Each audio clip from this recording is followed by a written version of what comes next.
प्रभु मानसिक भाव को बहुत जल्दी स्वीकार करते हैं। एक आचार्य चरण से किसी ने बहुत ही कंजूस स्वभाव के थे, तो उन्होंने पूछा कि देखो प्रगट सेवा में तुम पैसा खर्चा नहीं कर पाएंगे, किसी किसी का पैसे में बहुत मोह होता है, पर सत्संग में सुना है कि सेवा से भगवान बहुत जल्दी रीझ जाते हैं।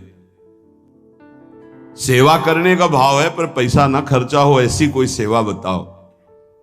तो ऐसी सेवा तो मानसिक सेवा ही है। तो बोले तुम मानसिक सेवा शुरू करो, भाव में ऐसे प्रभु को देखो और उनको आप जितने पदार्थ चाहे वो पहनावे, जितनी सामग्री चाहे वो समर्पित करें, जितने भोग चाहे वो पवावे, ऐसा कर सकते हैं। उसको बहुत अच्छा लगा। कंजूस स्वभाव का था पर कहीं ना कहीं सत्संग से भाव आ गया था। वर्ष हो गए, प्रभु को भोग लगाता, प्रभु रोज नियम से, क्योंकि पैसा नहीं खर्चा होना। एक दिन क्या हुआ, दूध में चीनी थोड़ी ज्यादा हो गई तो उसको बड़ा कष्ट हुआ, और भावना में ही दूध में चीनी मिला रहा था, थोड़ी ज्यादा हो गई भावना में ही, कंजूस स्वभाव, तो बड़ा कष्ट हुआ। तो ठाकुर जी प्रकट हुए, एक थप्पड़ मारा और कहा इसमें पैसा लगता है क्या तुम्हारा? मानसिक सेवा का फल ये हुआ कि प्रगट में ठाकुर जी का वो गोपाल जी की सेवा कर, जैसी भावना की जाती वैसे हमारे गोपाल जी यार भाव रखते हैं, फिर दोस्त भाव रखते हैं। उनका सारे इसमें तेरी चीनी में पैसा लगा क्या, क्यों तू जलने लगा कि ज्यादा चीनी हो गई? एक भगवत साक्षात्कार हो गया, प्रभु ने स्पर्श कर लिया मानसिक सेवा से। मानसिक सेवा का बड़ा प्रभाव, प्रगट में भी उसका प्रभाव झलक जाता है। पूज्यपाद श्री रघुनाथ दास गोस्वामी राधा कुंड में, जिनकी समाधि विराजमान है, राधा कुंड में विराजमान थे। स्वास्थ्य गड़बड़ हुआ तो श्री वल्लभाचार्य जी के निज वैद्य गए। समस्त ब्रजवासी जन थे, बाबा सैया पे पड़े हुए थे, बड़ा कष्ट था शरीर में। बड़े बड़े महापुरुषों को कष्ट शारीरिक देखे गए, वो क्या लीला है ठाकुर जी जाने।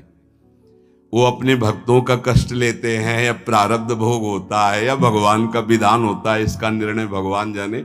निर्णय नहीं किया जा सकता, क्योंकि अगर प्रारब्ध की तरफ देखें तो जब भगवान को समर्पित हो गए तो संचित प्रारब्ध और क्रियमाण इतने बलवान नहीं होते कि भगवान के भक्त को पीड़ा पहुंचा सके। ये भी सिद्धांत समझ में नहीं आता। भगवान अपने भक्त को कष्ट देते हैं, ये भी सिद्धांत समझ में नहीं आता, क्योंकि इतने वात्सल्य समुद्र हैं, वो जन को सुख देते हैं, कष्ट क्यों देंगे? अब वो भक्तों का अपने कष्ट ले लेते हैं, ये थोड़ा समझ में आता है कि जो सिद्ध महापुरुष होते हैं वो अपने निज जनों को स्वस्थ और सुखपूर्वक भजन में लगे रहे, इसलिए वो ऐसा। क्योंकि हमें ये समझ में नहीं आता कि इनका कोई प्रारब्ध होगा, क्योंकि वो प्रारब्ध भस्म करने की सामर्थ्य वाले महापुरुषों के शरीरों को कोई प्रारब्ध दंड दे सके, ऐसा समझ में नहीं आता।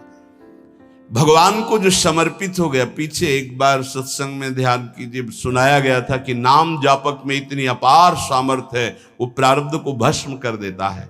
प्रारब्ध स्वतः ही नष्ट हो जाता है। कोई बहुत प्रबल प्रारब्ध हुआ तो वो भी उनकी अनुमति से उनके पास आता है, वो स्वीकार करना चाहे तो आएगा, अन्यथा वो भी भस्म हो जाएगा।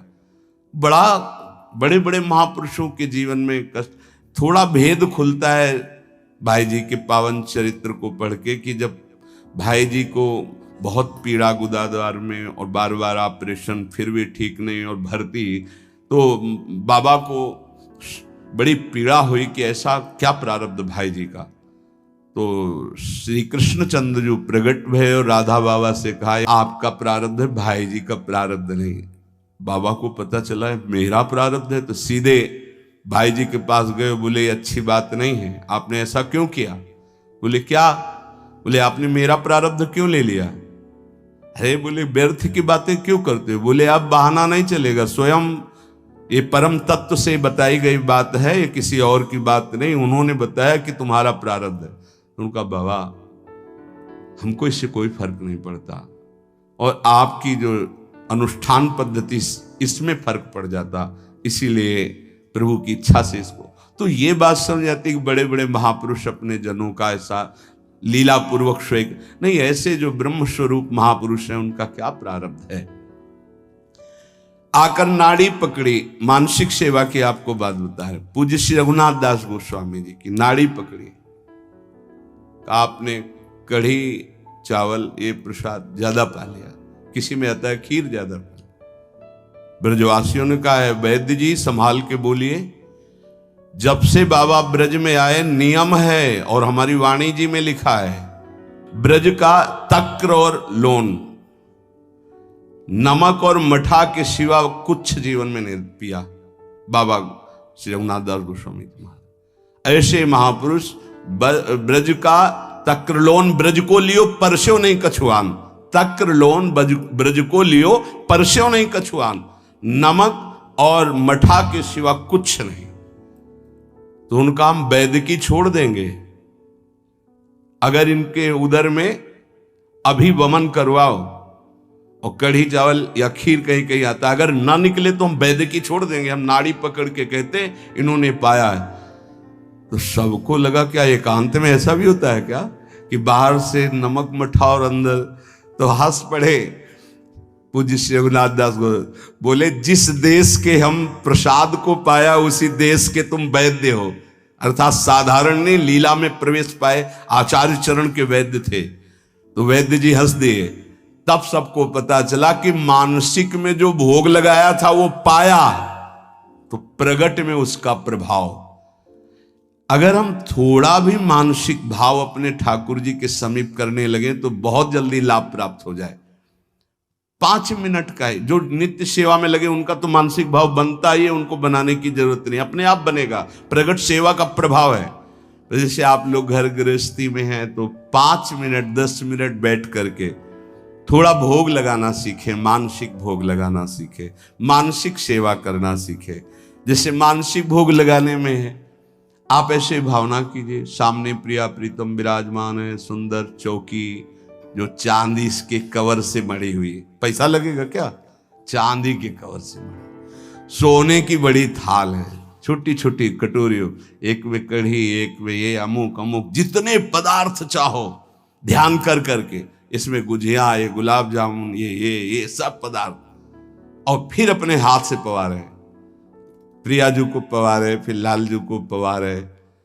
जब लालजू की तरफ कर रहे तो हमारा हाथ पकड़ के प्रियाजू की तरफ, वो उनकी तरफ, प्रेम का ऐसा खूब आनंद लूटो। 5 मिनट अगर शुरू कर दोगे तो जन्म जन्मांतरों की मलिनता नष्ट हो जाएगी। पर ये मानसिक सेवा अपवित्र हृदय से नहीं हो सकती, ध्यान रखना। तुमको सूक्ष्म बात बता रहे हैं, अगर आप अपवित्र हृदय वाले हो तो तत्काल आपके मानसिक में ही मन गंदी बातें फेंक देगा, इष्ट के प्रति फेंक देगा। आप घबरा मत जाना। ये कई प्रश्न ऐसे एकांत में किए गए, इसलिए बहुत सावधान। अपवित्र हृदय होने के कारण जब आप श्यामा श्याम को मानसिक सेवा, तो वो गंदी बात फेंकेगा, बिल्कुल घबराना नहीं, वो गंदगी निकल, वो भले श्यामा श्याम के प्रति ही फेंके, आप डरना नहीं कि अरे अब तो हमको नरक मिलेगा, मैं बहुत पापी हूं, कुछ नहीं। ये गंदगी की एक वृत्ति है जो निकल रही है बाहर। आप अपने निष्ठा में बिल्कुल रहें, वो आप नहीं है, वो गंदगी है जो अंदर भरी हुई है। इस बात को बैठा लोगे तो विचलित नहीं होगे, नहीं बहुत से विचलित हो जाते हैं। एक ने कहा कि मैं विश्व का सबसे बड़ा पापी हूं, बड़ा पवित्र हृदय वाला है, मैं बहुत पापी हूं, मैं प्रिया प्रीतम को जब सेवा में तो मेरा मन ऐसा ऐसा, तो उनका कोई बात नहीं। अरे ये मन गंदा है तो जहां जाएगा वहां दुर्गंध है, तो आप अच्छी जगह जाओगे तो दुर्गंध ही वो फैलाएगा। ये दुर्गंधी युक्त मन की वृत्तियां हैं, घबराने की जरूरत नहीं है।